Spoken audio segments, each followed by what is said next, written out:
Mumbai police दलात कार्यरत असलेला शुभम आगोने याची 14 जानेवारी रोजी हत्या करण्यात आली होती. शुभमच्या हत्येनंतर काही आरोपींना पोलिसांनी घटनास्थळावरून अटक केली होती, तर काही आरोपी पळून जाण्यात यशस्वी झाले होते.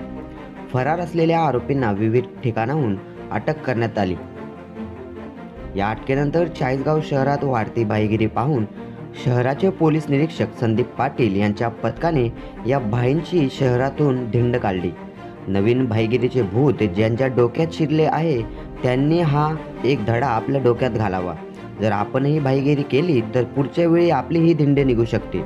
पोलिसांनी काढलेल्या या धिंडीबाबत चाळीसगाव शहरात चांगलीच चर्चा रंगू लागली आहे आणि पोलीस निरीक्षक संदीप पाटील यांच्या या दिंडीचे चाळीसगाव वासियांकडून कौतुक होत आहे. CSA news Marathi, Chalisgaon.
मागील वर्षात चाळीसगाव शहर पोलिसांतर्फे बऱ्याच आरोपींना तडीपार करण्यात आलेलं होतं.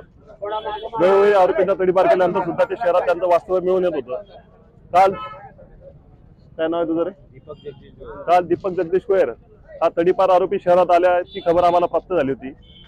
त्यामुळे आमचे गुन्हे शोध पथकाचे सर्व कर्मचाऱ्यांनी तिथे जाऊन त्याला तात्काळ ताब्यात घेऊन त्याच्यावर बॉम्बे पोलीस ऍक्ट 142 प्रमाणे कारवाई केलेली आहे. तसंच तुझं नाव काय? विश्वास गोयर यांनी स्वतःच्या व्हॉट्सअपवर एक स्टेटस ठेवलेलं होतं की 302 करणार. तर त्या स्टेटसचा आधार घेऊन त्याला ताब्यात घेऊन आज त्याच्यावर प्रतिबंधक कारवाई करण्यात आलेली आहे.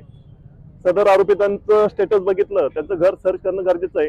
त्याच्यामुळे आज त्याचं घर सर्चिंगसाठी आम्ही जात आहोत. तरी असे स्टेटस ठेवणारे, स्वतःला भाईगिरी सहन करणारे अशा कोणत्याही लोकांची माहिती जर आपल्याला असलेच तात्काळ पोलीस स्टेशनला आमच्या पोलीस स्टेशनच्या क्रमांकावर किंवा 112वर संपर्क साधावा, जेणेकरून कोणती घटना अनुचित होणार नाही याकडे आपल्याला कटाक्षाने भाग घेत करता येईल.